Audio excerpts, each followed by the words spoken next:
Part 2, Securing Guardianship of Pronglet, The Fudge Prank. The 20th of June, 1994. Brian.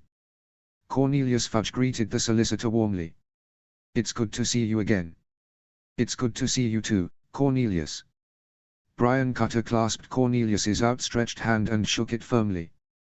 They had attended Hogwarts together and had been dorm mates if not close friends. He knew in part, it was their old relationship which had helped Brian finesse getting an appointment with Cornelius so quickly. His eyes glanced towards the witch standing next to Cornelius in mute query as to why she was in attendance. "Oh, this is Dolores Umbridge, my senior undersecretary. Dolores, I'm sure you remember Brian of Cutter, Glock and Barron." Cornelius introduced them absently, waving a hand as they made the necessary handshake. Of course Dolores simpered, although I must say I am surprised at the request to see our good minister so urgently. Brian smiled at her. "It's good to meet you, Madam Umbridge. I've heard many things from associates about your work at the ministry." It was the tone that flattered, not the content, and Brian only just stopped himself from smiling as Dolores blushed coquettishly. However, Brian continued, "I am afraid this is a matter of some delicacy, and I'm sure you will understand that I need to speak with the minister alone." The brief flicker of anger across that passed over her features indicated otherwise, and she looked at the minister, obviously expecting him to request her presence.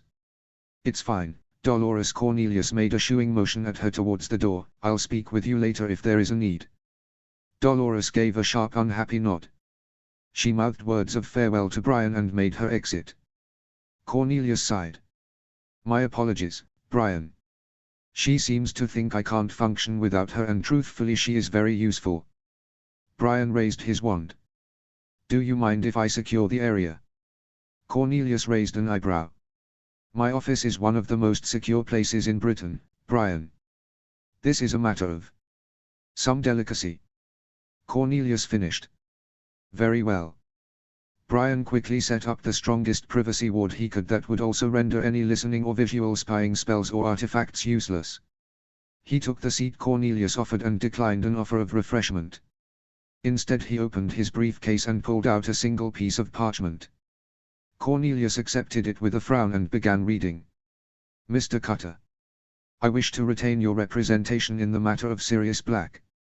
Upon recently taking up the lordship of the House of Black, I was disturbed by his escape from Azkaban and more recently Hogwarts. Upon further investigation I have been more deeply disturbed at irregularities in his initial imprisonment. I now understand that there is a kiss-on-sight order which, if my concerns are warranted, would mean a serious miscarriage of justice, and one which would displease me greatly if proven valid. To that end, I authorize you to approach the ministry on my behalf to request a special investigation so this matter may be resolved to my satisfaction, either in clearing Sirius Black or placing him back into custody. Funds will be made available to the ministry from the Black Vaults if they do not have sufficient leeway in their current budget. Yours faithfully, Lord Black."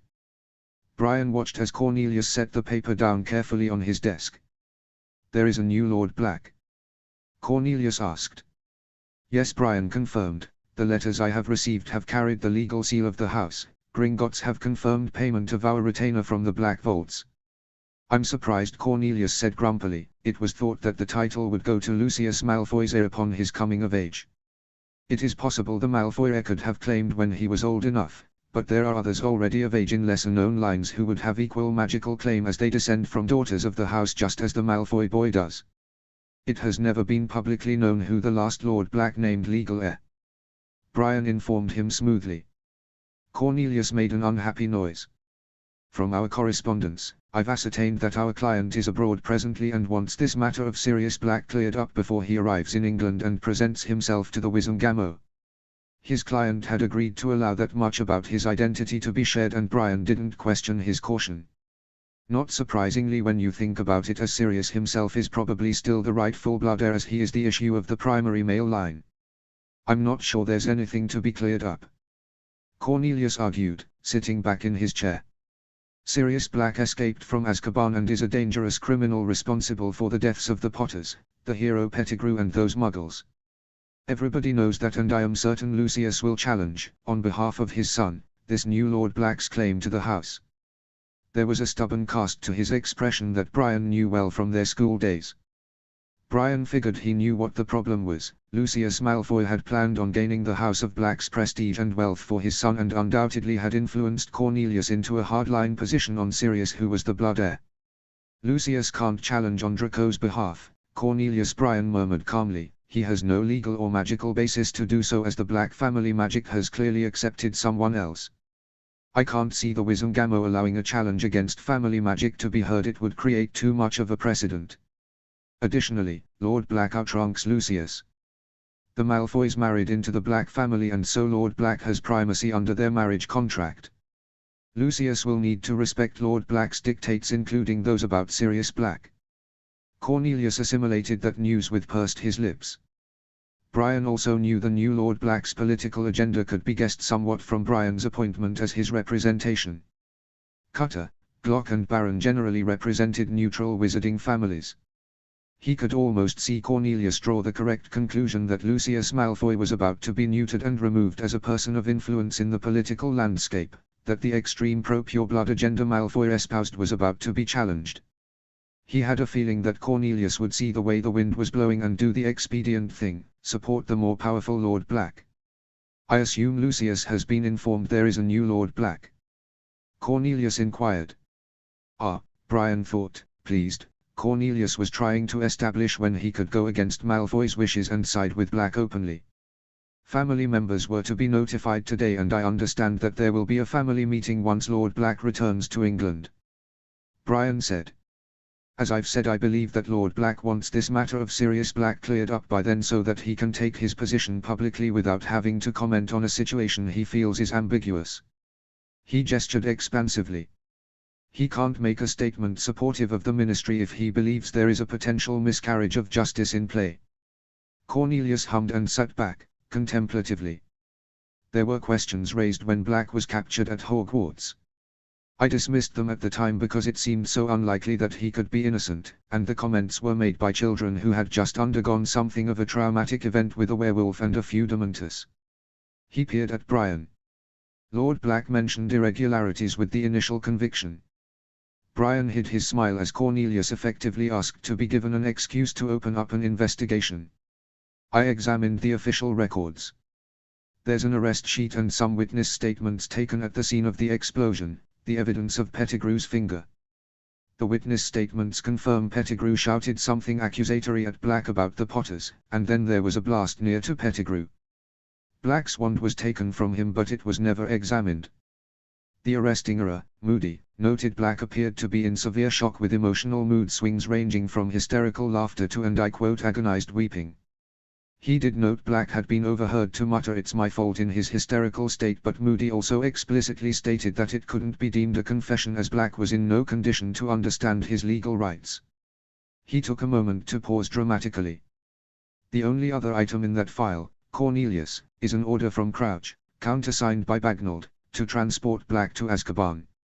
No charges were actually filed, no medical treatment was given, no interrogation record exists. I can't find a trial transcript and there is no record on the court register of a trial taking place even. He wasn't questioned or given a trial. Cornelius looked suitably shocked. It appears not. Brian said solemnly. Lord Black's concerns seem warranted. Cornelius huffed, clasping his hands over his corpulent stomach. I had no idea. Why would you? Brian demurred. It's the previous administration who is at fault. Cornelius's eyes lit up. Indeed, the previous administration. Brian knew he'd taken the bait. He brushed the front of his robes in an absent-minded gesture that was anything but.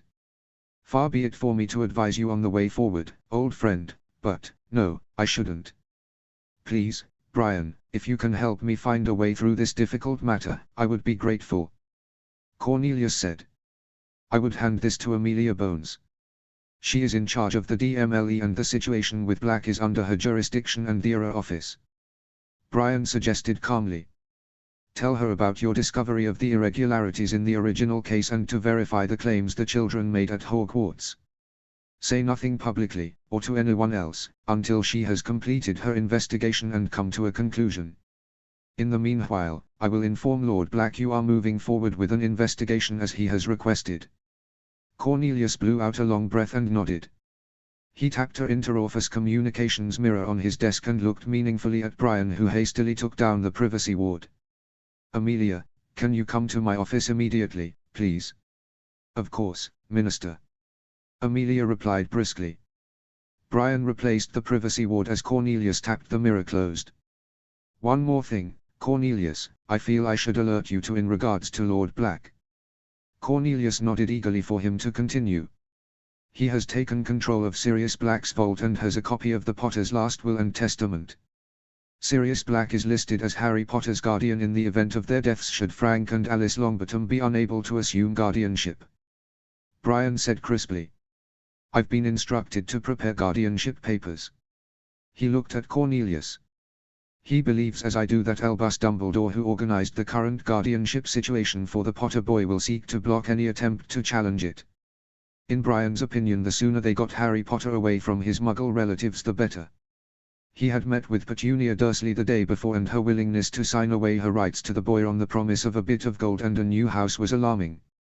Cornelius's eyes sharpened. Any guardianship claim would be judged on its own merits. "Personally, I've never been happy that the boy was placed with Muggles. You know, there was an incident last summer that caused him to run away."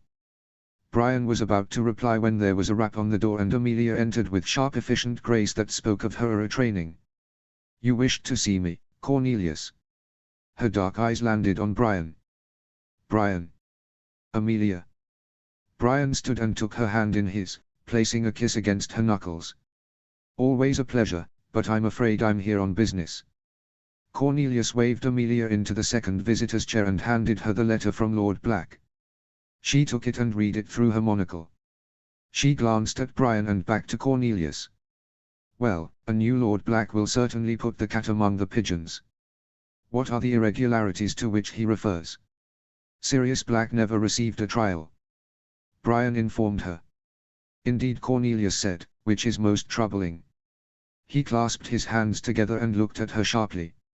"You see the problem?" She pressed her lips together. "You're going to acquiesce to a full investigation?" "Yes, under your personal jurisdiction given the sensitivity, Amelia."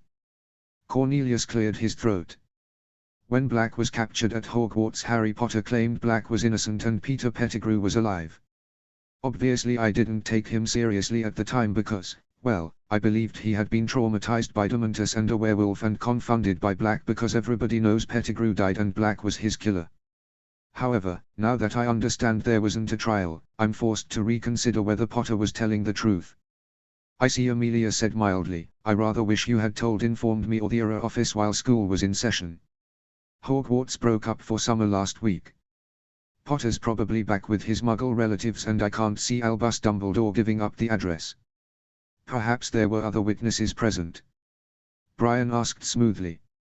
He didn't want to reveal his own knowledge. Cornelius clapped his hands and pointed at Amelia. "The werewolf. And some other Professor Snoop. Severus Snape and Remus Lupin," Amelia noted. "My niece was most upset that Lupin had resigned from the school, said he was the best teacher they've had for Dada. There was also a boy and a girl with Potter, friends of his," Cornelius added. "I'm afraid I don't remember their names, although the boy had bright red hair." "That would be a Weasley then. Susan should be able to say which, as she's in the same year," Amelia said. "I'll pull the original Sirius Black file and get started immediately." She handed the parchment back to Brian. "Perhaps, Minister, we could rescind the kiss on sight order in the meantime. If Black is potentially innocent, we can't be seen to have executed him without a trial." Cornelius nodded. "A wise precaution, Amelia. Get it done immediately." He leaned forward. "Amelia, if possible, I'd like this done without involving Albus.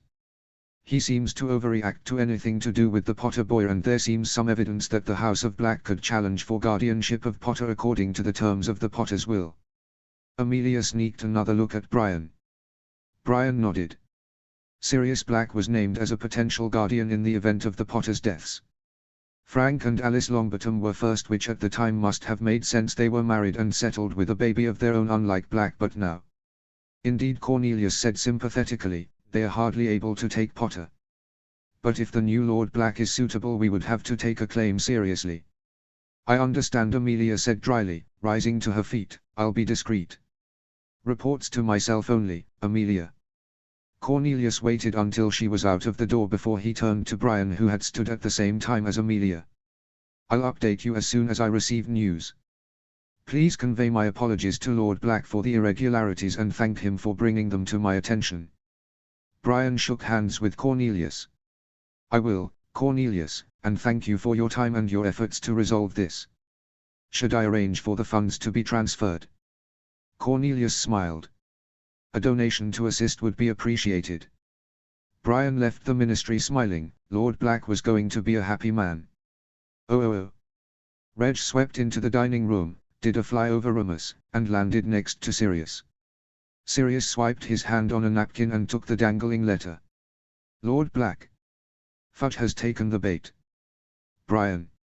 Short, succinct and good news. Sirius passed the parchment to a tired-looking Remus. Do you think Brian knows you're Lord Black? Remus asked worriedly. He poked at the fish on his plate uninterestedly. Probably, Sirius demurred, but he won't ask to give himself plausible deniability. He grinned. I'm sure Fudge is clueless. Thankfully.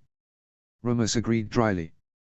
Creature popped in and slapped a letter beside the werewolf before popping out again. Good, the Gringotts mail diversion service is working.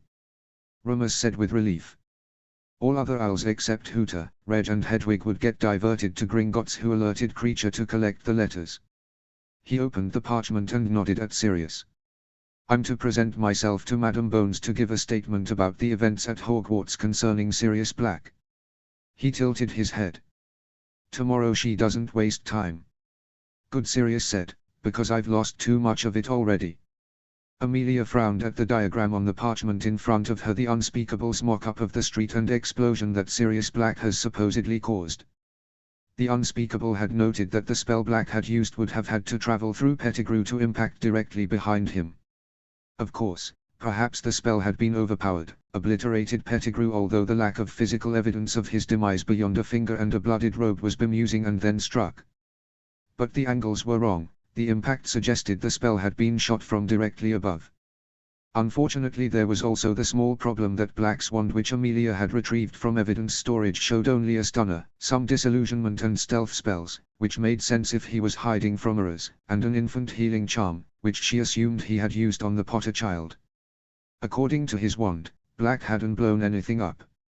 Nothing added up, but especially that healing spell. The assumption in the statements was that Black had betrayed the Potters, leading Voldemort to them only for Rebus Hagrid to thwart Black's attempt to finish off the baby. Everyone assumed Black had panicked and given up the baby to Hagrid to make his escape, although contrarily he had also given up his best mode of transportation at the same time. But if Black had healed the baby, if his intent hadn't been to harm the child. A knock on the door had her placing the parchment back into the file and calling for her first witness to enter. Alastair Moody limped into her office. His scarred face creased happily as he grinned at her while his magical eye examined the room for hidden dangers. Amelia. Alastair. How are you? Enjoying retirement? Amelia shook hands with her old mentor and waved him into a seat. Albus has asked me to teach next year. Alastair snorted, sitting down with a thump. He pointed at her badly hidden wince. I did the same thing. Who wants to teach a school full of kids? Although I'm sure you'd be good for them, Alastair. Amelia said with sincerity. Moody had been their best instructor. Told Albus he was an idiot. Alastair said brusquely. Speaking of Albus, Alastair, Amelia said bluntly, the rest of this conversation is subject to your oath. He's not to be told about any of it, and if I find that he knows something and he picked it out of your head, I'll have your head on a pike. Understood. Alastair said, his good eye gleaming with curiosity. You're re-investigating Black. He pointed at the file. She blew out a breath and nodded. He didn't receive a trial, Alastair. Officially, I'm building the case for when we recapture him. Alastair's eyebrows rose. Well, that explains why you rescinded the kiss on sight. He shifted position slightly. And unofficially? Unofficially, it's beginning to look as though a giant cock-up was made. Amelia said simply. Most of the evidence of his guilt seems to consist of because we know he did it hearsay. He took a moment and sighed. So I assume you want my take as leader at his capture. Please. Amelia set up a diction quill and waved her wand to initiate it. On October 31, 1981, the Era's office received a communication from Albus Dumbledore that James and Lily Potter had died in a confrontation with Voldemort. Their baby, Harry Potter, had somehow survived and Voldemort himself was dead. Black had arrived at the scene afterwards but found Rubeus Hagrid had already taken custody of the baby on Albus's orders. Hagrid left Black there, Black loaning him the use of his motorbike. At the time of Albus's communication, the baby was at Hogwarts receiving medical treatment while Albus sorted out a safe place for him. He'd sent Minerva McGonagall to do a recce of some Muggle house. Alastor recounted the events briskly. I knew the Potters had gone under a Fidelius charm and believed as Albus did that Black was the secret keeper for the Potters and must have betrayed them. Albus confirmed the Fidelius was down, so I took a team to Godric's Hollow and established that the bare facts as had been reported to us seemed to be in order. I left men securing the bodies and house from scavengers and gawkers while another team of us, including a team of hit wizards from Black's own department, picked up Black's apparition trail. Amelia nodded. And then? The trail was a funny one. Alastor said. Black was muddying his own trail enough to delay us but not to throw us off course. The techniques he was using are typical in hit wizard undercover work, where it has to appear the undercover is covering up his trail but in truth they are leaving enough for us to follow. And he wasn't making for the continent, which would have been the obvious exit route for him. He sighed. When we finally caught up with Black, Pettigrew was a finger. The street was filled with dead Muggles and Black was on his knees, laughing hysterically. We arrested him, took his wand and put him in a cell. He was too out of it for questioning. Crouch refused to send for a healer. You noted Black was suffering from shock? Amelia queried. And concussion, bruising and a variety of cuts and scrapes. He had a lump the size of a grapefruit on his head. I healed what I could but he was hysterical, laughing 1 minute, weeping the next. Alastor stated tersely. I went home, came back the next morning and found he'd been transported to Azkaban overnight on Crouch's order. I wrote up my report and Crouch had me back out hunting Death Eaters again before the end of the day. You remember those days, Amelia? The department was chaos. I admit I forgot about Black and I just assumed he'd had his day in court at some point, been found guilty and thrown back to Azkaban. I think that was everyone's assumption. Amelia tapped her fingers impatiently on the file. In hindsight, Alastor, what are your thoughts?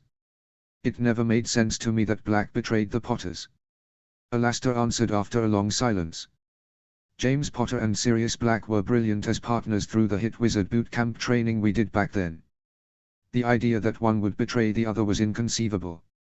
When Black muttered that it was his fault during his arrest, it sounded to me like he was taking responsibility for a plan that had gone wrong. I'd heard him say the same thing in the same tone when we lost a man on a mission he'd led. Black was a brilliant hit wizard. Amelia remembered. She hadn't known him well, she'd been a senior with her own team and missions, but the scuttlebutt about him and Potter had been impressive. He was bloody brilliant, Alastor stated bluntly, and his takedown rate was exceptional. He stabbed her desk with a finger. If anyone had asked me who was the least likely to be a Death Eater, my answer would have been Black. He took out far too many of them to be one of them. The way he killed Pettigrew didn't make any sense because Black was skilled enough to make it a clean hit without blowing up the street. He sighed. My immediate theory for Black's betrayal was the Imperius. That once he came back to himself, he went insane with grief and wasn't thinking clearly. That when Pettigrew caught up with him, he didn't know what he was doing and lashed out. It was the only thing that made sense to me. Amelia mulled it over. It was a credible theory, explained Black's actions with the baby, but not the lack of an explosive spell, and if true, it would mean Black heading for the secure ward at St. Mungo's and not Azkaban. Of course my theory doesn't explain why Pettigrew went after Black on his own some. Alastor continued. I'd met him a couple of times and he was a good kid, but he never struck me as the avenging angel type. Black, yes, Pettigrew, no. Amelia made a snap decision and stopped the quill. Alastor, there is new evidence about Black that has surfaced with his recent exploits at Hogwarts. It seems Pettigrew could be alive. I'd like you to sit in, disillusioned while I interview the witnesses. They are due to arrive in an hour. Alastair agreed. They went over the little evidence they had, and Alastair was as disturbed by the wand and forensic evidence as Amelia was. As the hour for the interviews drew close, Alastair sat out of the way, disillusioned with a silencing charm around himself. Remus Lupin arrived 5 minutes early, and Amelia allowed him entry, taking in the new, if simple, clothing he wore, the scars of his lycanthropy and the pleasant demeanor. She shook his hand and explained the procedure, made him take an oath of secrecy, and set the quill to record. Mr. Lupin, you've been called here today to give evidence in the case of Sirius Black concerning events at Hogwarts. I'd like to focus specifically on the night Black was caught and escaped. Amelia began. She motioned at him to speak. It was the night of the full moon, and I was in my office when I happened to glance at a map of Hogwarts that I and some friends constructed when we attended the school. Friends? Queried Amelia. Lupin's lips quirked. James Potter, Sirius Black and Peter Pettigrew. Amelia hadn't realized he'd known them, but then she was a good 20 years older than Potter and Black, and Lupin hadn't joined the department as they had done. She nodded slowly. You happened to glance at a map. The map is charmed to show every individual and their position within the school and surrounding grounds.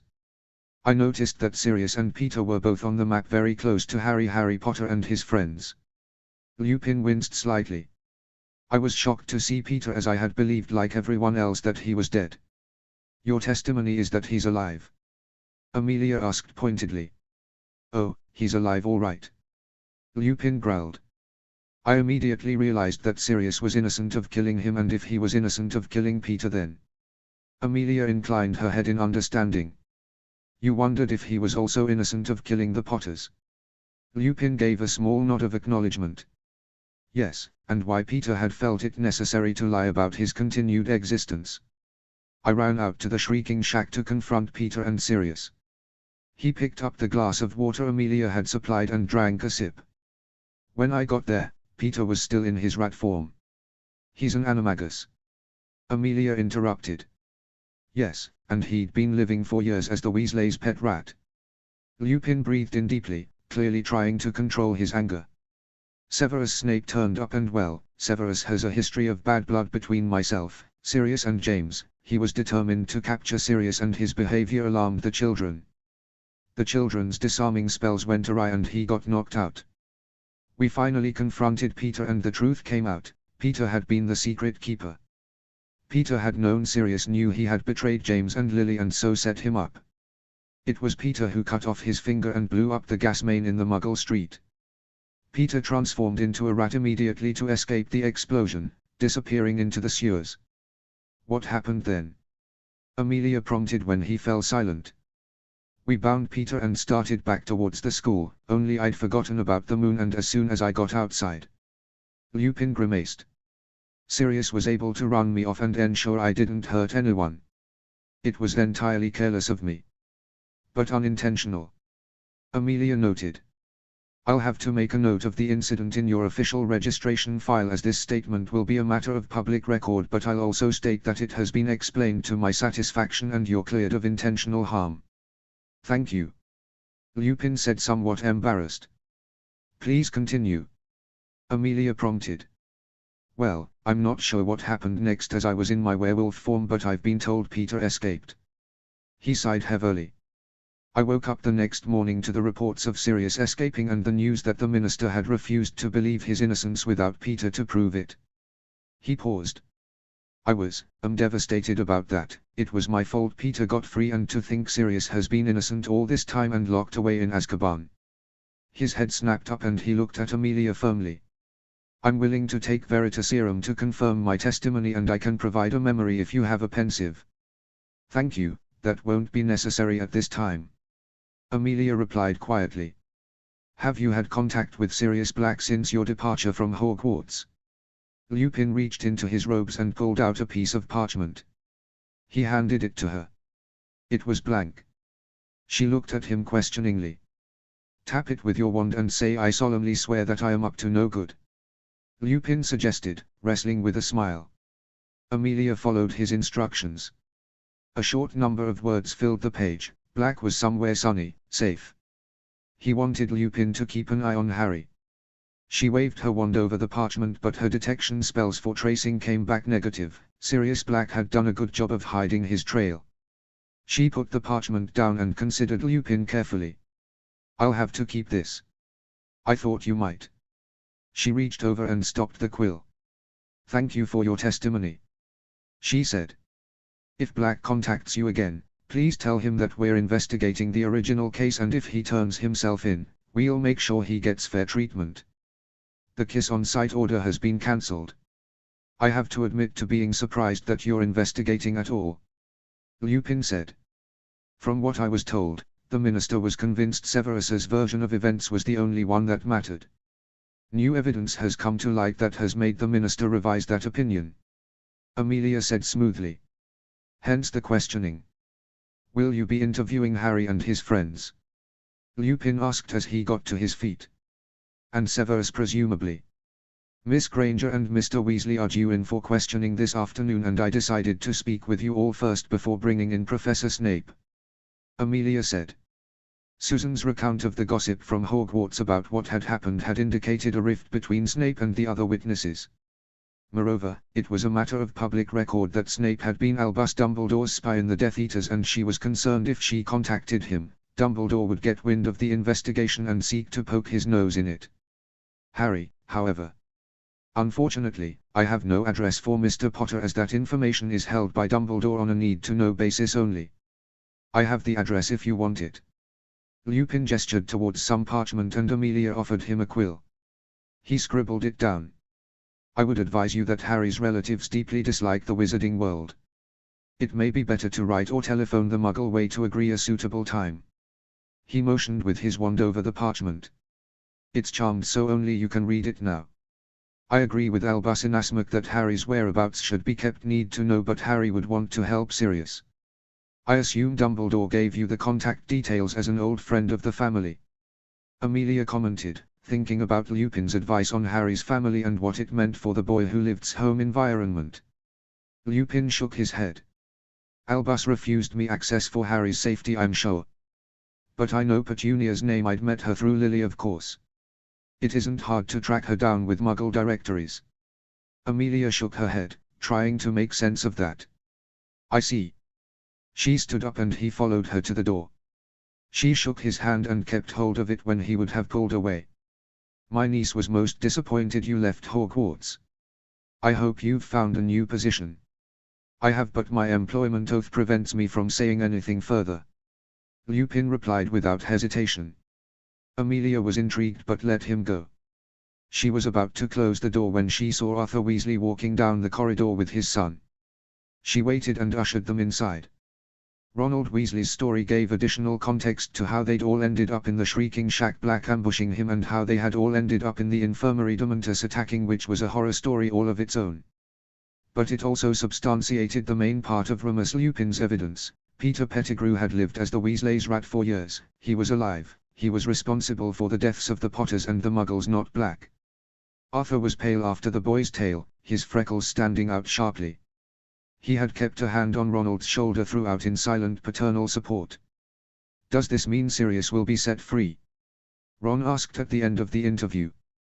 "We're examining all the evidence," Amelia said kindly. "In the meantime, remember this is confidential and you can't discuss this with anyone, not even your friends or the headmaster." She looked over at Arthur. "Do you want to press charges against Black for his assault on Ronald?" "No," Ron said loudly. He blushed bright red as his father raised his eyebrows at him. "Sirius was after the rat, not me. Please, Dad, Harry will never forgive me," and he shot Amelia a look and inched closer to his father, whispering in his ear. Amelia caught the gist of it despite the attempt at low volume. Sirius was Harry's godfather and could get Harry away from the awful Dursleys. Arthur considered his son seriously. He sighed and looked over at Amelia with a small shake of his head. "Since his intention wasn't to harm Ron, I'll decline, and besides, I think he's probably already suffered enough if he's spent 12 years in Azkaban as an innocent man. If that's all, Amelia." She nodded and Arthur nudged Ron into standing up. Amelia considered that it was going to be interesting to see Harry Potter's home and his relatives. She'd barely finished the Muggle letter informing the Dursleys of her intended visit and arranged for her secretary to send it when the Grangers arrived. Hermione Granger's testimony was the most comprehensive.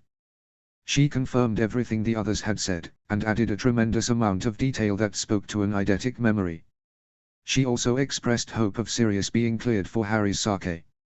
It was late by the time they left. Alastor removed his disillusionment and took the seat opposite her again. Amelia sent for some tea. She poured Alastor's, black, no sugar, and sat back with her own, black with a squeeze of lemon. Your thoughts, Alastor? Well, first things first, their story about Black and Pettigrew back in 8-1 makes sense of the evidence. Alastor stated. Black wasn't the secret keeper, so he didn't betray the Potters, and he handed over the baby because there was never any intent to harm the lad. He went after Peter knowing we'd be likely following him, hence laying the trail for us. He never fired on Pettigrew, so no spell registered on his wand. Pettigrew cut off his finger and escaped, which is why we don't find a trace of the rest of his body. He sighed heavily. Lupin's a good witness. I met him a couple of times back then and he was always the most serious of them. I feel I did Black a grave disservice in not following up on him after he was sent to Azkaban. You weren't one of the signatories on the order that sent him there, Alastor. Amelia reminded him. Bagnold and Crouch are at fault. Dumbledore was Chief Warlock and also should have checked there was a trial. There's going to be plenty of blame to go around. Alastor winced. In everyone's defense, it was a chaotic time. I'm more concerned at the complete lack of adherence to procedure at Hogwarts a couple of weeks ago. Amelia admitted. Cornelius doesn't surprise me, but why didn't Albus put Black under his personal protection? Albus has the authority as Chief Warlock to overrule the Minister on the matter. Alastor frowned heavily. It makes you think, doesn't it? Albus was the one who gave evidence that Sirius was the secret keeper. He was in charge of the Wizengamot when it all went down. He has motive for keeping it quiet. It was so like Alastor to be so paranoid even about one of his old friends. Perhaps he had something to do with the escape. Amelia mused out loud. Maybe. Amelia nodded. Something didn't add up about how Black had managed to get free, but she wasn't too worried about that since if he hadn't, all indications were that an innocent man would have been kissed. I'm not sure I need Potter's testimony, Amelia admitted, although it would be good for completeness. And you want to take a look at the boys' living arrangements? Alastor said bluntly. I know I would, since a Muggle-born witch and the son of the biggest Muggle advocate in the Ministry indicate that they'd prefer the boy who lived to be removed from his Muggle relatives and live with a man who is a complete stranger to him. Amelia nodded. She was concerned. She couldn't deny it, especially since Weasley's and Granger's comments followed after Lupin's about the Dursleys hating the wizarding world. I'd like you to come with me day after tomorrow, Alastor. If there are issues, I'll need an independent witness. Alastor nodded. I'm available. He eyed her speculatively. Are you going to declare Black innocent? Ideally, I'd like his Veritaserum testimony. Or Pettigrew's. Or Pettigrew's. Amelia sighed. From a prosecution perspective, I can't charge Black with killing Pettigrew and the Muggles. His wand clears him of casting any kind of explosive spell. There's the lack of Pettigrew's body, and while witness testimony places him at the scene and casting a spell, there's nothing that points at Black actually causing the explosion. On the other hand, the idea that Pettigrew caused the explosion and escaped somehow to blame Black would fit with the evidence we have: the positioning of the blast, the single finger, the way Pettigrew yelled his accusation in front of Muggles, breaking the statute of secrecy. Which leaves the betrayal of the Potters leading to their deaths. Alastor said. And that all comes down to hearsay testimony that Black was the secret keeper. The strongest statement is Dumbledore's. She tapped the file, as he recounts James Potter told him Black would be the secret keeper and Dumbledore cast the initial Fidelius that made him so. But the Granger girl gave a very nice recounting of how Black switched with Pettigrew behind the scenes, and they all determined to tell everyone Black was the keeper as a bluff to divert attention away from the real one. That brings in reasonable doubt. Alastor said sagely. I know, and a good advocate like Brian Cutter would tear a prosecution case apart in moments. Amelia said. Truthfully, I can tell our esteemed minister that what little evidence there is against Black is circumstantial and won't stand up in a court, that Black would never be convicted if everyone judged the evidence fairly. Not quite the same as clearing him, Alastair noted dryly. Amelia shrugged. It will be for Cornelius. Let's face it though, if we get the boy who lived stating on record that he believes Black wasn't the secret keeper, that will be more than enough for most people. Oh. Rumors stepped out of the flue and was almost assaulted by an anxious Sirius. Not for the first time he mused on the relative similarities between Sirius and Padfoot and wondered if a rolled-up newspaper to Sirius's nose wasn't in order. Well, demanded Sirius. She actually seemed to take me seriously, Rumors admitted cautiously. I caught sight of Ronald Weasley just as I was leaving and Moody was there. He commented as he led the way out of the reception room to Sirius's study. He was disillusioned and in the corner, but I could smell him. Sirius did a little happy dance through the library and into the study. Rumors debated momentarily whether to tell Sirius about the note that would be going into his werewolf registration file and decided against. Sirius would only feel guilty and it wasn't truly his fault. Rumors had been the one to forget to take his wolfspan. I gave her Harry's address too. I don't see how it will make a difference to my getting custody, Sirius complained. He hadn't wanted to risk compromising Harry's location. Rumors poked his friend in the arm. Trust me, it'll make a difference. Well, in that spirit of optimism, Sirius pulled him over to the desk. Come and help me pick out a house. You do realize that it takes more than a month to exchange contracts on a Muggle property? Rumors argued, exasperated. Muggle auctions, Mooney, are a wonderful thing, not to mention money talks, or it did with the house Brian is organizing for the Dursleys. Sirius countered. Rumors looked at him suspiciously. He used magic, didn't he? Sirius shrugged. I ask no questions. And he tells you no lies. Rumors sighed, but he set to the task of choosing a home for Harry with a rush of happiness that he hadn't felt in a long while.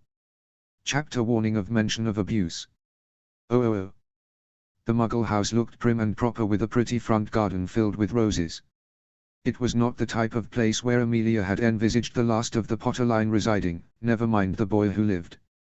She would have wondered why none of the Potter properties had been used, except there was an impressive set of blood wards surrounding the house singing with Lily Potter's signature and additional wards with Dumbledore's.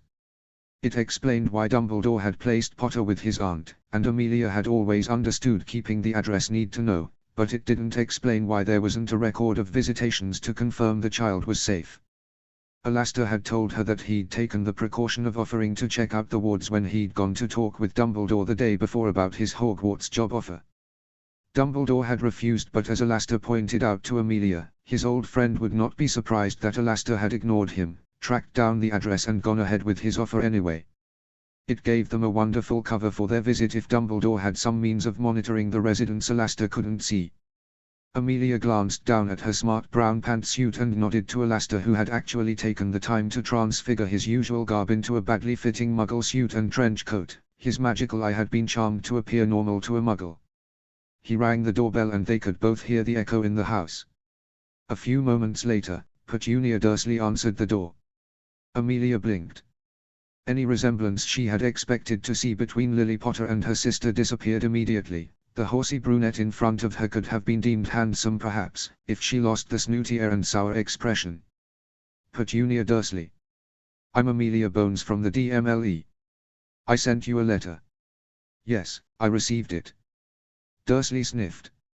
She ran her eyes over them and peered beyond them as though to check if the neighbors had noticed them. You'd better come in. The inside of the house wasn't large, but it was reasonable and not unduly small. Amelia noticed Dursley darting a glance at the cupboard under the stairs as she waved them through into a well-proportioned living room. The furniture was well maintained, although there were signs of aging in the sagging sofa and chairs. There were pictures everywhere of a plump blonde boy at various ages. Other photos of Dursley and an obese man who had to be her husband were in evidence. There were no photos of their famous nephew or his parents, and Amelia's suspicions from the interviews with Harry's friends came raging back tenfold. Harry is outside in the garden doing his chores. I'll get him for you. Dursley left before they could say anything. Amelia exchanged a "this doesn't look good" gaze with Alastair. They remained silent, and soon enough footsteps signaled someone coming into the room. Amelia focused on her first close-up look of the boy who lived. As reported, he was a miniature James Potter in features, but his eyes were brilliant green. His hair was a dark mop, the fringe pulled down over his infamous scar. His clothing was scruffy, oversized t-shirt and shorts that were too baggy on his small frame hand-me-downs, Amelia surmised, but Dursley was probably hoping to pass them off as gardening clothes, hence Potter being in the garden when Dursley knew they were coming to interview him. He had nothing on his feet, probably whatever shoes he wore had been left at the back door. His hands were wet, red and scratched, his upper lip had a layer of hard-earned sweat, he'd barely been given time to clean up. Dursley frowned at them all. "I have appointments to keep. Our son is out for the day, but my husband will be home in 4 hours. Make sure you lot are gone by then." Amelia stiffened at the sharp tone and watched in astonishment as Dursley hurried from the room, a small bang from the front door underscoring her departure. What kind of guardian left a 13-year-old boy to be questioned by law enforcement on his own? She turned back to see Potter swallowing nervously and gave him a reassuring smile. "Firstly, let me assure you that you're not in trouble. I'm Director Amelia Bones, Mr. Potter, and this is my ex-colleague, Alastair Moody. Did your aunt explain our visit today?" "Just that you were the police and wanted to talk to me," Potter replied politely. His eyes shone with curiosity as the concern over whether he was in trouble eased. "Well, I'm in charge of the Department of Magical Law Enforcement at the Ministry," Amelia explained, "which includes the Era Division, that is the magical equivalent of Muggle policemen." She gestured at Alastair, who remained silent. "Both of us were Eras at one time. Alastair here actually worked with your father, who was a hit wizard, a special kind of policeman, but Alastair is retired now, and I mainly deal with prosecutions and try to make my budgets add up these days." Potter's face lit up. "My dad was a hit wizard." "Yes, and a very fine one too, until your granddad died and he had to take over the family estates," Alastair said brusquely, while Amelia assimilated that Potter hadn't known his father's occupation. "Maybe we can tell you a few stories after our discussion." Potter beamed at them happily. Alastair motioned at him impatiently. "Where's your wand, lad?" "Upstairs in my room." He pointed upwards. "You really should have it on you at all times," Alastair chided crisply. Potter flushed. "My uncle, they don't like magical things." He was clearly embarrassed, and Amelia's heart went out to him. Abuse cases had always gotten to her. She wished she'd thought to bring a younger along. "HNMPH," Alastair said. "Amelia, you'll be setting up the privacy wards down here while I ensure the rest of the house is secured." In other words, she should do a full scan of the downstairs for evidence of mistreatment while he did the upstairs. She nodded sharply. "If you're going to use magic, won't I get into trouble?" Harry asked. "Somebody's house elf used magic here once, trying to get me expelled, and I got a warning." Amelia frowned. That explained the misdemeanor for underage magic she'd found on his file. She'd see about having it expunged. "Our magic will not register as underage, Harry, but if there are any issues I'll take care of them." "Well, lad, lead the way upstairs." Alastair ushered the boy out, and Amelia immediately dived into her bag, set up her quill and began casting her scanning spell, the results automatically recording onto the parchment. She headed out into the hall and peered into the cupboard that had made Dursley so worried. The sight sickened her. There was some clutter of discarded Muggle sports gear and cleaning equipment, but beyond that there was a stained children's mattress and an old taped-up sign that read Harry's room. She closed the door and moved into the kitchen. It was immaculate, shining surfaces and a floor that gleamed. Amelia took a quick look at the neat back garden shoddy trainers, which she assumed were Potter's, had been left on the back step along with gardening gear, but no gloves that would have protected Potter's hands. She made it back into the living room and read over the parchment, frowning heavily at the results from upstairs that Alastair had directed to the quill. Her stomach churned at the litany. She called for her house elf and had her bring some tea, sandwiches, scones and cake. She packed the parchment away just before Alastair and Potter came back into the room. Potter's eyes widened at the sight of food. "I hope you don't mind, but I thought some afternoon tea would help make this a little easier." Amelia directed him to the sofa and he sat down gingerly. Alastair sat next to him. "Now, Mr. Potter, as a minor you should really have a guardian present. As Alastair here knew your father, perhaps you'll allow him to stand in. Potter's eyes went to Alastair questioningly. I'll be pleased to do it, Alastair said gruffly. Potter nodded. Okay, then. He looked back at Amelia. And it's Harry, just Harry. Amelia smiled at him. Shall we get the oath over with first then, Harry? Oath. All ongoing investigations require an oath to ensure information doesn't leak before it is officially released. It also ensures that witnesses cannot collude with each other. Alastair explained to him. Have you got the written version for the lad? Amelia opened her bag and extracted a printed copy of the oath. Here you go, Harry. Harry read over the parchment. What's the investigation you want to ask me about? Sirius Black. Amelia replied bluntly. Specifically what happened the night he escaped from Hogwarts. His eyes darted to hers, and she caught the full weight of the worry, fear and hope in them before he dropped his gaze, and shifted to look at Alastair to check he should take the oath. Alastair nodded and Harry picked up the quill, signing his name quickly and without fanfare. Good. Tea. Amelia poured him a cup, placed sandwiches on a plate and handed the lot over to him with a flick of her wand. He tucked into the simple fare, eating quickly and efficiently as though used to rushing. She knew he had been deprived of food in the past, locked up and barely fed. She handed him another plate of sandwiches as she asked him to describe what happened in his own words. His testimony married with the others, but it was the most painful to hear. The personal aspect was too sharp to ignore. Pettigrew had betrayed Harry's parents and caused their deaths. Black was Harry's godfather. The horror of the Dementor attack had Amelia shivering, and she was sympathetic when he expressed dismay and frustration at the minister's initial decision not to believe him. He looked over at her finally, his green eyes bright with curiosity again. Can I ask why the minister changed his mind? He discovered that your godfather never had a trial. Amelia answered honestly. It has shaken the minister's conviction that Black is guilty, and hence his request I investigate. She handed Harry a slice of cake, much to Alastair's badly hidden amusement. Harry swallowed some cake and waved a hand at her. What about Snape's testimony? From what we've heard there'd be no point asking him anything. Alastair interjected. He only saw you three kids, Lupin and Black, together, and was knocked out before anything of note took place. And the headmaster? Harry asked. He talked to Sirius too, I think. But alone. Alastair commented. No verifying witnesses except for Black himself, unlike the four of you. So will Sirius be cleared? His young face was so hopeful that Amelia felt regret at giving him the official answer. I can't say, Harry, until I've finished and submitted my findings to the minister. Amelia said apologetically. Don't forget though that you're not to discuss this interview with your headmaster or with your friends. Alastair said. Or Black. Harry nodded quickly, streaks of red across his cheeks giving away he probably was in contact with his godfather. Amelia knew she should probably ask for the correspondence, but couldn't bring herself to deprive the child of anything positive in his life. Well, if Amelia's done. Alastair shot her a look and she gave a nod, stopping the quill. How about I tell you a couple of stories about your dad?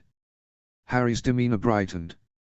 Amelia watched as Alastair weaved a grand tale about James Potter's first training session, and it was clear that Harry was starved for information about his parents and heritage.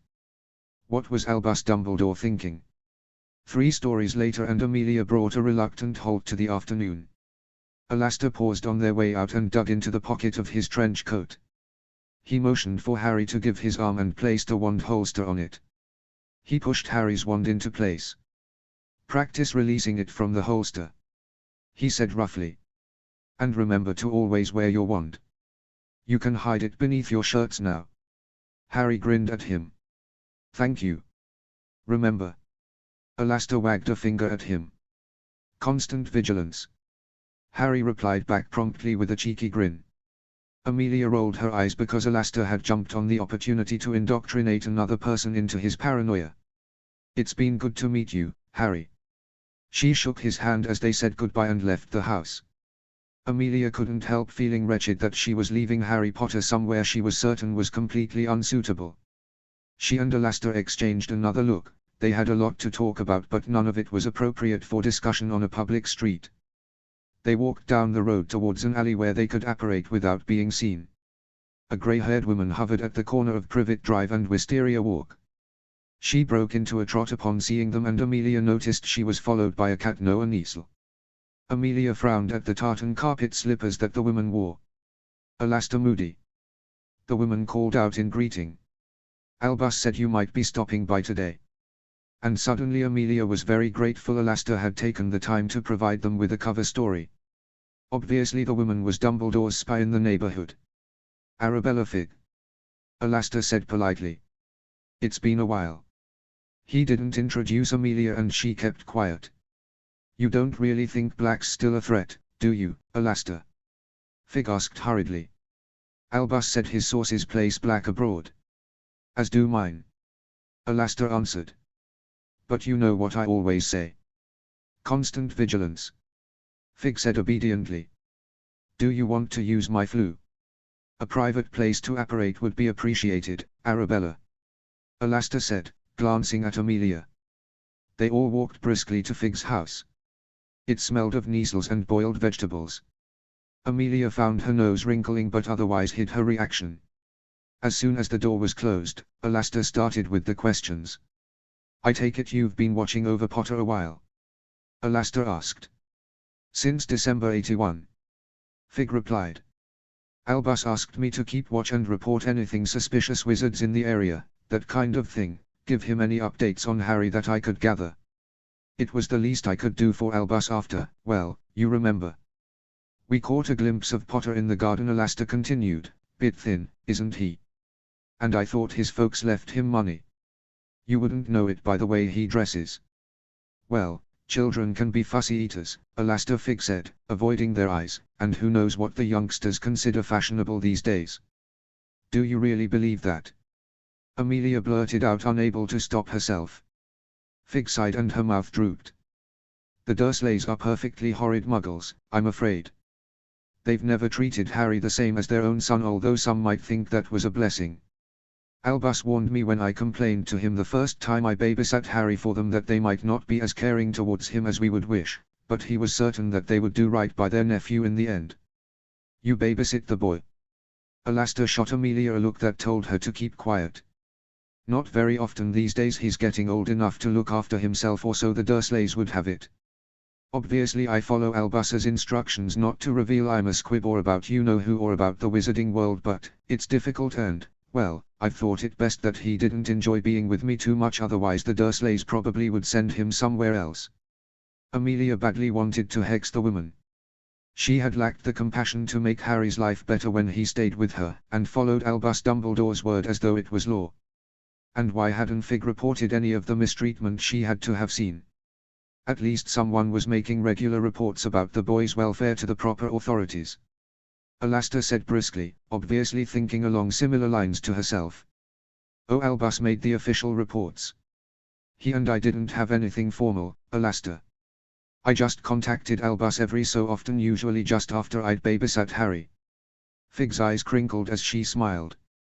"I always used to smile when I'd see the occasional photo I managed to take and send to Albus end up in the Prophet." So that's how pictures of the boy had been released to the public, Amelia had always wondered. Amelia darted a look at Alastair. She wasn't certain she could stay another moment without yelling at Figg. Alastair got the message. "Well, it's been nice chatting to you, Arabella, but we must be off. You can tell Albus the wards look fine." Amelia smiled tightly as she offered her own terse goodbye and immediately apparated to the ministry. Alastair was a moment behind her. They waited until they got to her office and under heavy privacy wards before she erupted. "Did I just hear that right?" demanded Amelia. "Did that woman?" She was almost incoherent with anger. Alastair pointed at her desk. "Get the Ogdens out."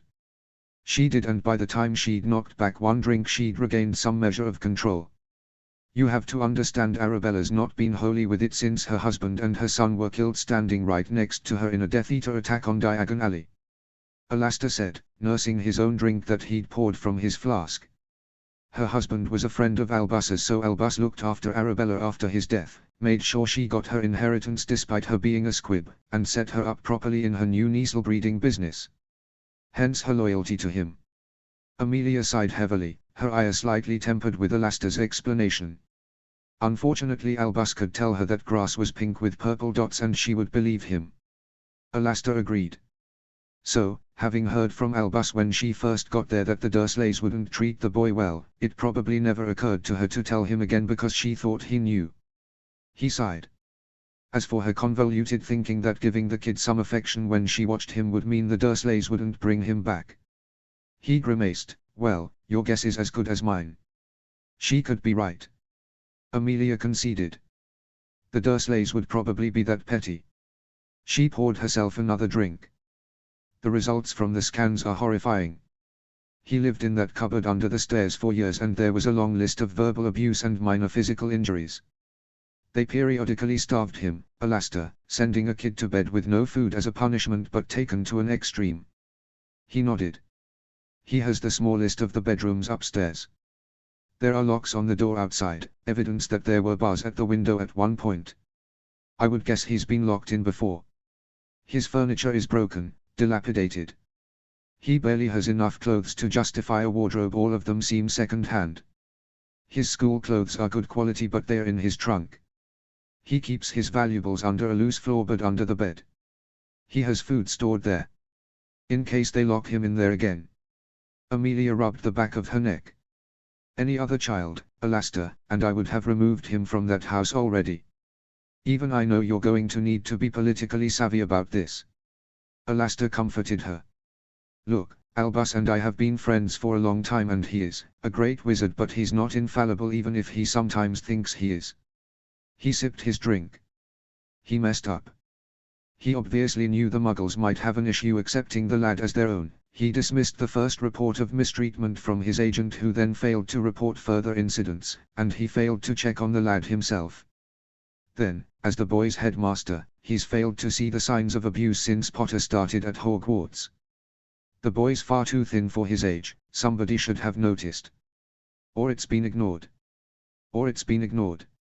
Alastair agreed dryly. Amelia sighed heavily. You know what else bothers me?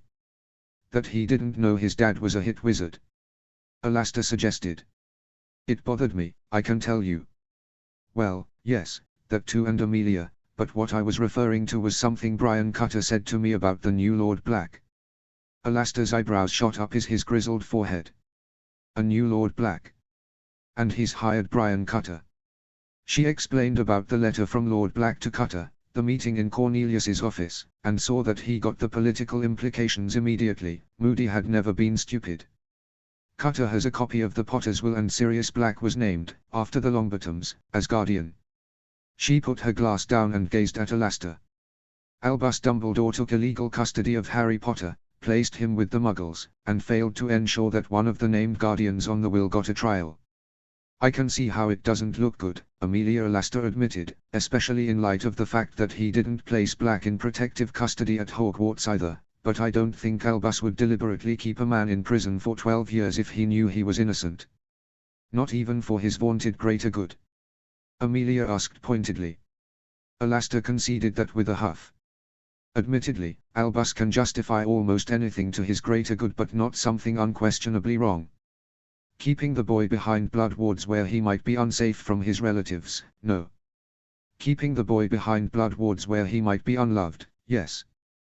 Condemning an innocent man to Azkaban for 12 years, no. Not stepping in to clear Black's name because Albus thinks Potter will be safer where he is, maybe. Amelia grimaced. The lines separating the statements Alastair had made into acceptable and unacceptable were very thin but they were there. You know him better than me. She allowed. And knowing him, regardless of my belief that I don't think Albus would keep the boy there if faced with all the evidence we have of the Muggles' neglect of the lad, I would advise you to get Potter's new guardianship situation sorted out before Albus ever gets wind of it. Alastair said bluntly. Understood. And Amelia knew who she was going to call first. Oh. Sirius reread the letter from Brian again. And again. Completely cleared subject to Minister's signature. Did Lord Black have a way to contact Sirius Black? The Ministry wanted to know if Sirius Black would be prepared to assume immediate guardianship of Harry Potter. He read it again. Remus impatiently plucked it out of his numb fingers and read it. Padfoot. We did it. He slapped Sirius's back, jolting him forward. Congratulations. Didn't I tell you sending Bones round to the Muggles would increase your chances to get custody of Harry? You owe me 5 galleons. And don't think. He suddenly looked at Sirius, who hadn't moved. Are you okay, Padfoot? No. Yes. He really had no idea. His emotions swung in a pendulum from crazed happiness to complete astonishment to total fear that he was going to mess up with Harry. And what had he been thinking? Sirius rubbed his forehead and dragged his mind back into focus. Harry. Harry. Harry. He was doing this for Harry, and it had worked. Sorry, he said, realizing belatedly that Remus was regarding him worriedly. Just he flapped a hand at him, surprised. I thought it would take more time or something. But you are pleased, probed Remus carefully, as though he was afraid Sirius would explode or break or something. Beyond happy. Sirius confirmed. He took the parchment back. I'll write back to Brian. I guess it's time to come clean on my identity with him. Give me an introduction. Remus ordered. I can liaise with him in future, and Merlin knows I need to go over some legal stuff with him as your steward. Your records are in a right mess. But I'm still rich, right? Remus sighed. Let's just say you have enough to cover the 5 galleons you owe me. What 5 galleons? Asked Sirius innocently. Remus's eyes narrowed dangerously. Chapter warning of mention of abuse. Oh. The signature of Cornelius Fudge looped its way across the parchment. It was attached to the official investigation report that concluded Sirius Black was innocent of the arrest charges in 81, and pardoned for escaping ministry custody and his actions during his time as a fugitive. The statement acknowledged the ministry's culpability and awarded compensation to Black to the tune of 10,000 galleons for every year of false imprisonment and an additional 5,000 for the year he had been a fugitive. The press statement. Cornelius asked briskly as he added the official seal to the parchment. Amelia exchanged a look with Brian Cutter and slid it across the desk to the minister. Following new evidence, a special investigation was made into the matter of Sirius Black under the jurisdiction of Amelia Bones, the head of the DMLE. The findings of the special investigation are thus: Sirius Black was imprisoned without trial. Evidentiary and legal procedures were not followed, and his guilt or innocence never established beyond circumstantial hearsay. A review of all the evidence gathered at the time of his arrest, and the subsequent addition of new witness testimony following recent events at Hogwarts, including a statement by Harry Potter, has concluded that Sirius Black is innocent of all charges. Given his 12 years of unlawful imprisonment, we have pardoned him for the lesser charge of escaping custody. Additionally, we want to announce that Peter Pettigrew is alive and a suspected Death Eater. He is hereby stripped of his Order of Merlin and is wanted for questioning in the deaths of James Potter, Lily Potter, and 13 Muggles. He is also wanted for conspiracy to pervert the course of justice. He is considered armed and dangerous. Citizens are advised to report any sightings to the ERAs immediately. Clearly a gross miscarriage of justice took place under the previous administration and, although it was a chaotic time, the current peacetime administration is appalled. We apologize unreservedly to Sirius Black for his loss of freedom, damage to his reputation, and disregard for his basic legal rights. While it is our understanding that he is currently abroad, he is once again a free citizen and welcome to return to Britain and public life without fear of reprisal. Comprehensive. Cornelius looked at Brian. Is Lord Black happy with the statement?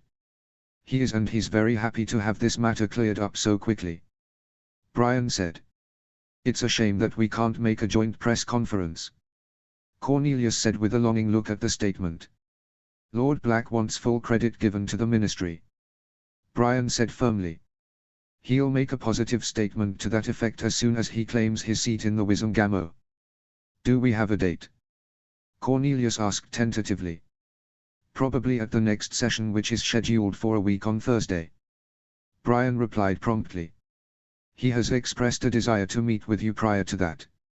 Cornelius smiled widely. That would be lovely, Brian.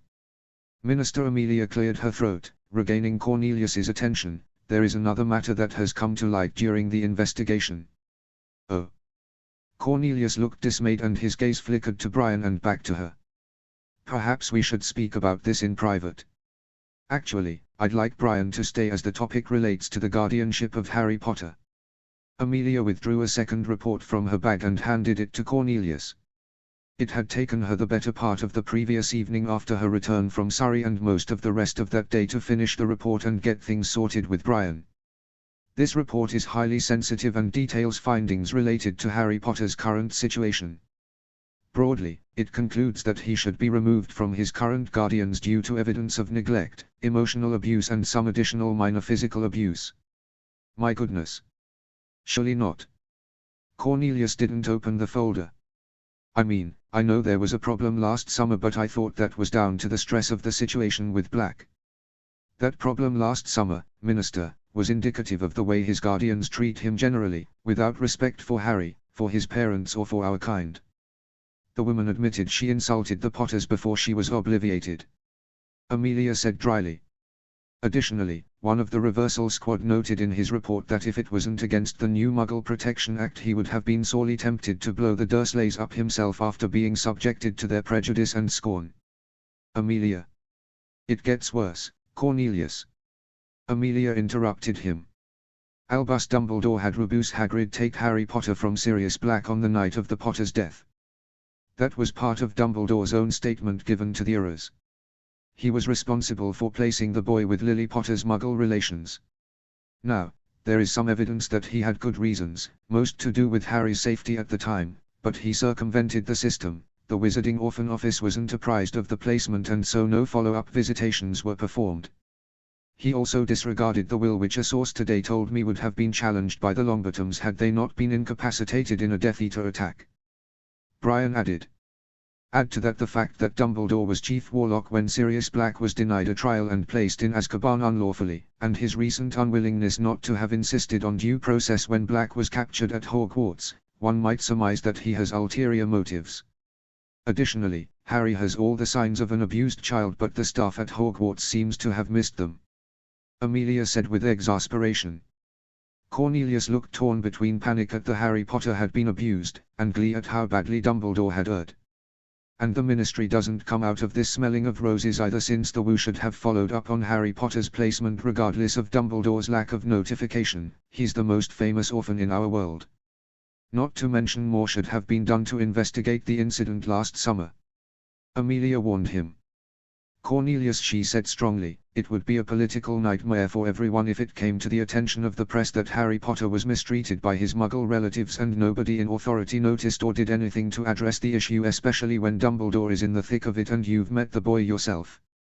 Finally, Cornelius blanched as the potential ramifications for his own position hit him. If you would allow it, Cornelius, Amelia and I believe we have a mutually beneficial solution. Brian said quietly. Please elaborate.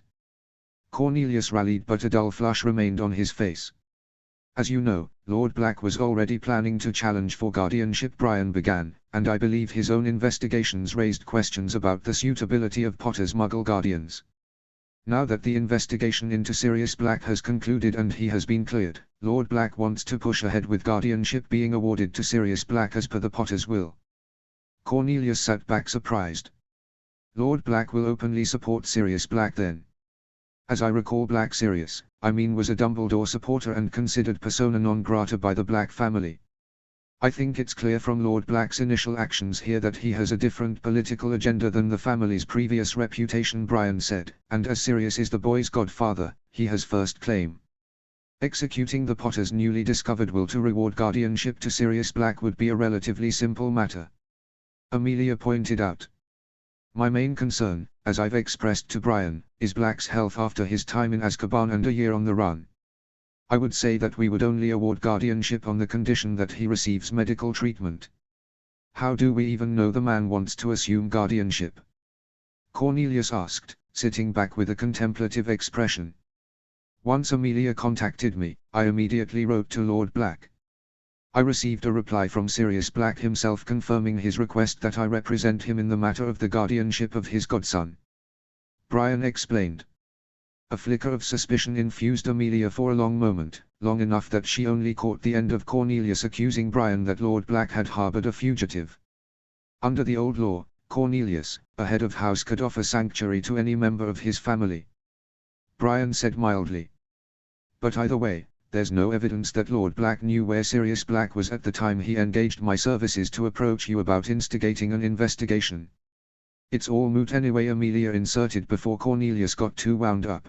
Whether Lord Black was in contact with him before the investigation or not is completely beside the point. Sirius Black is innocent. We need to determine Harry Potter's guardianship. Brian, can you confirm Sirius Black's willingness to assume the role of guardian for his godson? Yes, he's eager to look after Harry, and a week of healing in a private clinic abroad has been arranged for both Sirius and his godson. Brian said quickly. Amelia nodded. I'm not sure this will be acceptable, Cornelius argued. Sirius Black's reputation is destroyed, and yes, partly our fault, I know, but if we announce that Black is innocent and in the next breath give him immediate guardianship of the boy who lived there will be an outcry. You raise a valid point, Cornelius. Brian's words flattered the minister, and Amelia breathed a sigh of relief at Brian's ability to handle him. Perhaps a staggered approach is required publicly, Brian continued, especially as I think we all believe that Albus Dumbledore should only be informed once this matter is settled beyond his ability to affect the outcome. They nodded in agreement. So, I propose that we sign the guardianship transfer today and allow Sirius Black to take immediate custody. Brian proposed. The ministry announces that he is innocent at a press conference tomorrow morning. I'll arrange some positive press for Black over the rest of the week, reminding people that he was a war hero before his arrest, for example. We can help with that to some extent, Amelia offered. I'm sure Sirius's old colleagues would be prepared to support the work he did. And the story of his escape from Azkaban to protect his godson from Pettigrew would play well. Cornelius added. Perhaps with the illusion he is seeking guardianship to return Potter fully to the wizarding world in line with the wishes of Potter's late parents that were previously ignored as the will was inaccessible to the ministry. Brian nodded and pointed at him with a smile. Good suggestion. Amelia hid a smile. Cornelius did have a talent for media spin. So then we publicly announce his guardianship at the end of the week. I'll ensure we have a statement from Sirius Black ready, as they could well be still abroad at that point in the clinic. Brian made a note on his legal pad. We should work closely on all press releases, Cornelius offered, that way we can ensure both the ministry and Black receive the greatest positive response to the affair. Agreed. Brian said. What about the Muggles? Cornelius asked suddenly. We'll need to file appropriate records. Already prepared, Brian assured him. Petunia Dursley has already agreed to relinquish her guardianship subject to the investigation finding Sirius Black innocent. Lord Black's steward will handle the final signatures and take immediate custody of Harry Potter to deliver him safely to Black. He motioned at Cornelius. If you're happy to proceed. Cornelius nodded. Brian reached into his briefcase and handed over the guardianship documents. If you could just sign at the bottom, Amelia, if you could witness. The loopy signature was accompanied by the minister's official seal. Amelia scrawled her own signature as witness and added the seal of the head of the DMLE. Sirius Black was officially Harry Potter's legal guardian of record. Brian handed Amelia one copy for the ministry records. I assume you'll register this with the WU. Amelia sighed and took the document. She could hardly complain. I'll forward a copy to Sirius and file my copy of the original in our legal vault. Brian retrieved another document for his briefcase. A copy of the Potter's will for your records. That's very good of you, Brian. Cornelius said gratefully. That will help ensure any complaints are quickly dealt with. He frowned again. Amelia, there is one other question regarding the Muggles and this abuse that was found. I know, Amelia said, sighing heavily. I'd like to prosecute them, but that's an impossibility. She held up a hand when Cornelius would have jumped in. The procedure when we find a Muggle-raised witch or wizard is in an abusive situation is to involve the Muggle authorities. Usually there is current evidence that is available. In this case, the vast majority of the abuse took place prior to last year and the worst of it when he was a young child. Our evidence, based as it is on magical means, is not admissible. There is no case unless Mr. Potter himself gives evidence. She took a breath. If we prosecuted Muggles through our legal system, it would be exceptional, create a precedent I don't think we want, and create the very storm of publicity that we're trying to avoid. So we let these muggles get away with abusing a wizarding child. A child who should have been treasured, especially after getting rid of you-know-who and losing his parents. Cornelius ranted, getting on his soapbox. We can honestly say that we've removed him from the situation as soon as we became aware of the abuse that was involved. Amelia stated firmly. Any other legal action will have to be pursued with Mr. Potter's agreement. I'll discuss the matter with Sirius Black, Brian suggested. As his guardian, Black will have a say in this and will probably be the one that will have to raise it with his godson. Cornelius barely looked mollified, and Amelia had some sympathy, although she suspected Cornelius's frustration was rooted in his inability to exploit the political capital of Muggles abusing the boy who lived and Dumbledore's involvement, rather than her own outrage that the Muggles wouldn't be justifiably punished for their actions. Well, if that's everything, I have to tell my client that he's now a proud father of a 13-year-old boy, Brian said briskly. Amelia sighed in relief as Cornelius smiled and nodded. I'll see you at tomorrow's press conference, Cornelius suggested. Brian agreed and Amelia stood up to walk out with him. They stopped outside of Amelia's office and she prevented him from leaving with a hand on his arm, wanting to follow up on the suspicion she'd had that had flared to life during the discussion. She cast a privacy bubble and regarded him directly. Brian, would I be correct in saying that Lord Black's first name is Sirius? Brian smiled gently. I'm afraid I can't divulge the identity of Lord Black. Amelia snorted and knew she was right. What I will say, Brian said a little hesitantly, is that there is good reason why the House of Black has always been known for its cunning, and regardless of his innocence, Sirius Black is still someone it would be best not to anger. He realized his godson was being neglected when he saw him at Hogwarts, didn't he? Amelia mused out loud. Yes, she thought decisively, Sirius Black had seen his godson, starved of love and affection for all that he was a nice kid, and had known.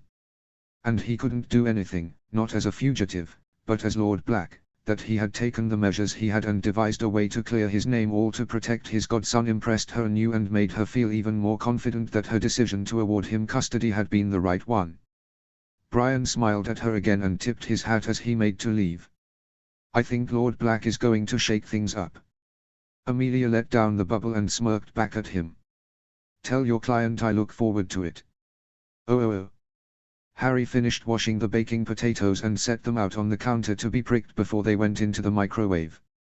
Dinner was steamed chicken breasts, already cooked until shriveled by his aunt, a salad, Harry had already prepared it, and the potatoes. It was not their usual fare and was only on the menu because Dudley was on a diet. His relatives had been surprisingly polite to him since he'd gotten back. He believed in part that it was to do with his tale of his mass-murdering godfather on the ride home from the station, but as the days had passed, he thought it was something else. Then there had been the surprise visit from the wizarding police, kind of ish Amelia Bones and Alastair Moody. He was still a little annoyed with his aunt that she hadn't warned him until she'd fetched him from the garden. He hoped, that it meant Sirius was going to get a trial or be declared innocent, because then. He stopped his thought before it could complete. He wasn't going to hope again that he could go to live with Sirius, with someone who actually wanted him. Although, in hindsight, he wondered whether Sirius did want him. The older man had looked somewhat surprised when Harry had agreed to live with him. But there had been the letter he'd received at Hogwarts, confirming Sirius was safe, and Harry was more than a little annoyed that the headmaster had prevented him from replying, and then another he'd received the day after he'd gotten home, a "hope you're okay" message that Harry had replied to using the same owl Sirius had sent, and another, a "glad you're okay and don't worry about me" message. For a godfather on the run, it wasn't too shoddy a showing of concern, and much more than Harry could remember receiving from anyone else except his friends. What had been a nice surprise was that his ex-professor, Remus Lupin, had also sent a very nice note welcoming Harry back from the holidays, reassuring him that he'd found an interesting job and encouraging Harry to stay in touch. Harry had promptly sent a reply with the rather majestic-looking owl that had brought Remus's letter. He'd also sent a note to Remus after Moody and Bones had interviewed him and asked for more stories about his dad, but there hadn't been a reply and Hedwig hadn't returned. It didn't mean there wouldn't be a reply, Harry reassured himself. Remus had said to stay in touch and with Sirius out of the country. Of course, Remus hadn't actually contacted Harry at all for most of his life, and Harry got the impression that he had only let slip his friendship with Harry's father by accident. They really hadn't had a chance to talk about that, and it wasn't something Harry wanted to raise in a letter. But it did mean that he didn't quite trust Remus to reply to him in the same way he trusted Sirius. Although even his trust in Sirius probably floundered on the thought that Sirius, if given a choice, might continue to chase the rat rather than actually stick around for Harry. Harry shook away his insecurities, not wanting to dwell on them. Sirius had written, Remus had written. He had people who cared for him at last. His jaw set in all too familiar stubbornness that both Sirius and Remus would have recognized instantly, although Harry didn't know it. His mind traveled back over his third year at Hogwarts idly as he prepared the potatoes. It had been a strange year with the Dementors and Sirius. Better than the first 2 years, no Voldemort to battle, but odd in other ways. He really owed Hermione for helping him rescue Sirius. He flushed as he remembered what a prat he'd been to her about the firebolt. Yes, he'd had cause to be angry, but she'd meant well. If only she hadn't gone behind his back. Ron hadn't helped with his anger over it either. And then there had been Ron's constant battling with Hermione over Crookshanks and the rat all year. Harry had spent most of the time feeling like he was being pulled between them and forced to choose constantly. Ron had been Harry's first friend of his own age, and Harry knew his strong attachment to Ron was primarily because of that. And Ron was funny and loyal, if glued to his beliefs and prejudices, surprisingly smart in his own way under the laziness that even Harry could see. But in considering the previous year, Harry had become aware that he'd let Ron dictate a lot of their friendship, things like being mad with Hermione, who else they talked to outside of classes, and their subjects like taking the horrendous divination because it was easy.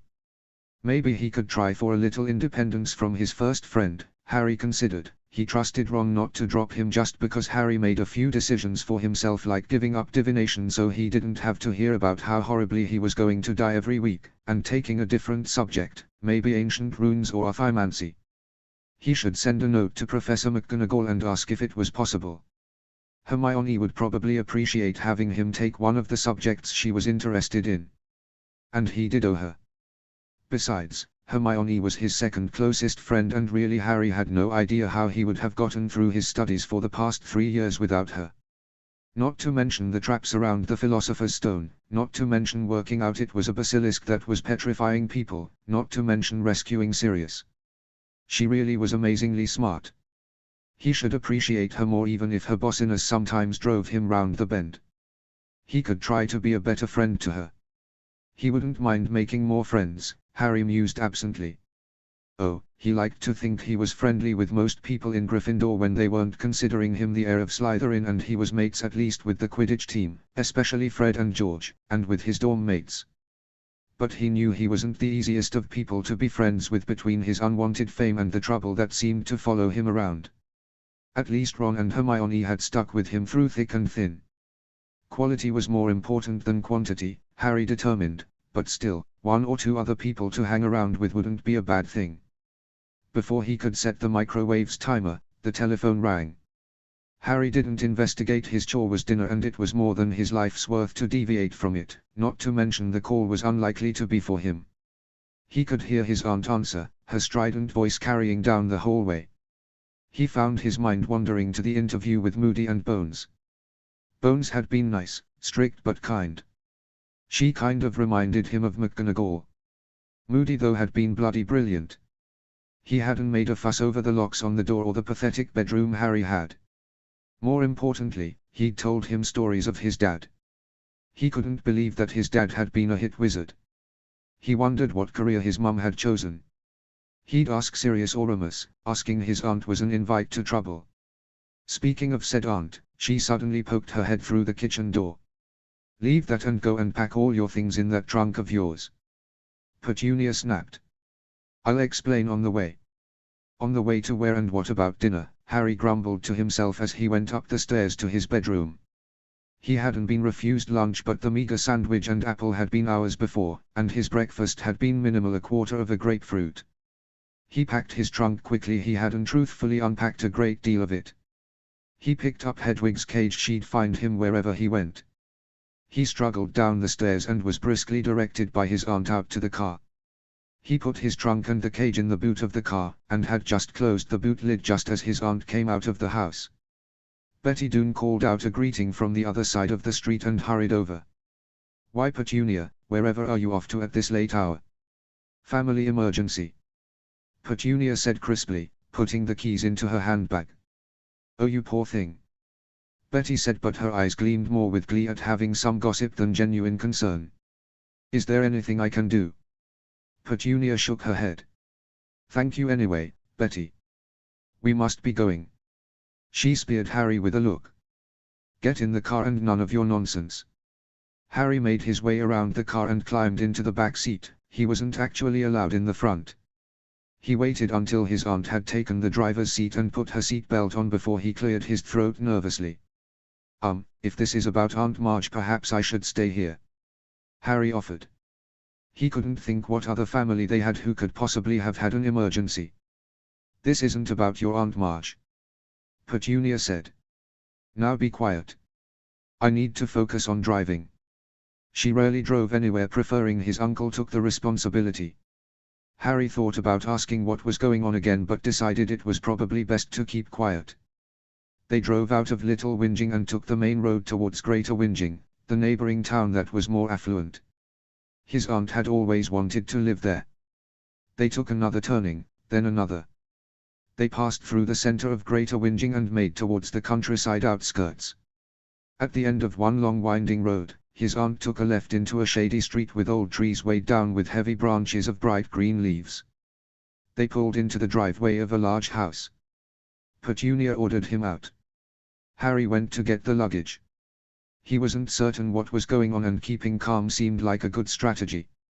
The large green front door opened and Harry froze at the sight of Remus. Ah, good. You're here. Remus waved at him. Leave the luggage, Harry. It'll be taken care of. Harry obediently set down Hedwig's cage and his trunk back in the boot. Professor Lupin. Remus, please, Harry. He smiled at him. Inside and I'll explain everything. Petunia ushered Harry into the house ahead of her. In the front room to your right, Harry, if you wouldn't mind. Remus pointed at the open door. Harry stepped through into a comfortable-looking sitting room. It was chintzy but suited his aunt's tastes perfectly. Your aunt and I thought you might like to join me dog-sitting, Harry. Remus offered as Harry opened his mouth to demand an explanation. Harry gaped at him and then at his aunt. Dog-sitting. Did that mean they were going to spend the summer with Sirius? His mouth snapped shut. Really? Really? Remus smiled at him. I just have a couple of things to clear up with your aunt and then we'll get going. He picked up a stack of documents from the coffee table. I just need you to sign these, Petunia. Petunia sniffed, ignored the quill Remus offered to her and drew a pen out of her bag. She quickly signed the papers. Remus sorted them into 2 stacks and handed her one. These are your copies. Harry and I will use this room for another 10 minutes and then we'll be on our way. You should collect the rest of your family and stay here until your things are moved magically by our house elf tomorrow. Very well. Petunia sniffed. She darted a look at Harry and made for the door. Aunt Petunia, Harry said impulsively, thank you. He really did mean it. He didn't know how Remus, or Sirius, had convinced her, but he did appreciate her agreement. She stopped in the doorway and gazed at him with a strange expression. You'll be better off with your own kind. She looked over at Remus and almost looked as though she wanted to say something else, but if she did, she thought better of it and walked out, pulling the door shut behind her. Well, Remus pulled his wand out. Stand still a moment, I just need to check. Yes, here it is, one tracking charm.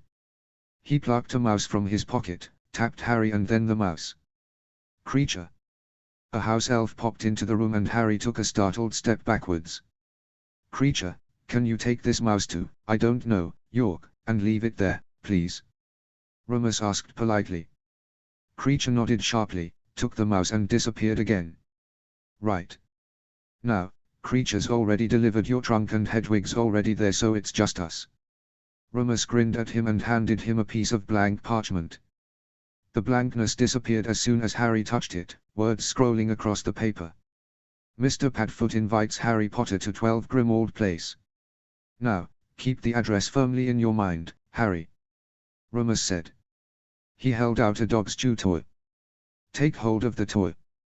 It's something called a portkey and will transport us to the address when I give the activation code. Harry did so, repeating the address silently in his mind. Remus grinned at him again. Padfoot. The world around them disappeared and Harry felt his stomach lurch as something tugged him. His landing was awful. He ended up in a heap on the floor. Harry. Sirius's concerned voice had Harry lifting his head quickly. I'm okay, Harry claimed as his godfather helped him up off the floor. As Sirius briskly checked him over, Harry couldn't get over how different Sirius looked. His hair was cut, his facial hair neatly trimmed, he had clean clothes and looked as though he'd put on some needed weight. There were traces of Azkaban still in his grey eyes and sharp cheekbones, but he looked better, much better. Sirius hesitated for a moment before pulling him into a hug. Harry tensed before he returned it, letting the older man's genuine affection wash over him. I can't believe I'm here. We couldn't tell you just in case things didn't go to plan. I didn't want you to get your hopes up and be disappointed. Sirius apologized. He rubbed Harry's back briskly and stepped away but kept his arm around Harry's shoulders. Harry looked around the room eagerly, noting the crest on the wall and the functional furnishing of what seemed to be a waiting room with a flue. Is this your house? Yes, well, my family's really Sirius explained, otherwise known as the London residents of the House of Black. The house is under a Fidelius, Remus explained, gesturing absently with the tutor he still held, so Sirius can hide without anyone knowing where he is. Sirius guided Harry over to the sofa and pushed him into it gently. My family and I didn't get along because they were heavily into the dark arts and bought into the whole pure blood agenda. Most of my cousins and my late younger brother followed Voldemort. He sat down next to Harry and Remus sat opposite in a comfortable-looking chair. Anyway, I inherited the family title, wealth and estates when my grandfather died, but obviously I was in Azkaban and when I got out, I didn't want to have anything to do with any of it. But I realized when you helped me escape from Hogwarts that I should swallow my pride and accept my inheritance so I could get things done like hiring a solicitor, and he waggled his eyebrows at Harry, clearing my name. I gave an interview but they wouldn't tell me. Harry couldn't help the surge of hope that rushed through him. Did you? Are you? Yep. Sirius smiled widely back at him. As of this evening I am an innocent man according to the ministry. It's going to be announced tomorrow. Remus added. Full pardon and compensation. Wormtail is going to find himself a wanted man. That's brilliant, Harry said and tried to ignore the rattling nerves in his gut as his mouth dried up. And it was brilliant. Sirius was free and that was fantastic, but maybe Sirius hadn't meant his offer to live with him if arrangements had been made just for the summer. So the other thing Sirius said roughly, his eyes raking over Harry as though he'd read his mind, is that I'm hoping you still want to come live with me because, we managed to get the ministry and your dear aunt to agree that, as of this evening I'm your guardian. Harry stared into the anxious eyes of his godfather. You are? He barely got the words out, his chest was so tight and he thought he might not be able to breathe. Sirius really wanted him. I am. Sirius confirmed more confidently. Remus has the paperwork if you need proof. So, living with me? He nudged Harry's shoulder. That's okay with you? Because, as much as I want you living with me, I really, really, want you to be okay with this too. He nodded quickly. It's everything he had ever dreamed about when he was in his cupboard. Harry felt his throat close up and his eyes prickled with sudden tears. Sirius wanted him. He was free of the Dursleys and could live with Sirius, who actually wanted him, cared about him enough, maybe even loved him enough to arrange it so he would be Harry's guardian, and who hadn't run off and left Harry alone again. Harry had no idea what was going on as his emotions raged and his magic responded, flaring up and rattling the ornaments. Sirius immediately tugged him into another hug and Harry stiffened again before he went with it, trying hard not to cry as he pressed into the unfamiliar sensation of the warmth and security of someone, a parent-type person, holding him. It's okay, Pronglet, Sirius whispered. Let it go. I've got you. And Harry felt the first sob wrench out of him sharply before he surrendered and gave in to the need to cry.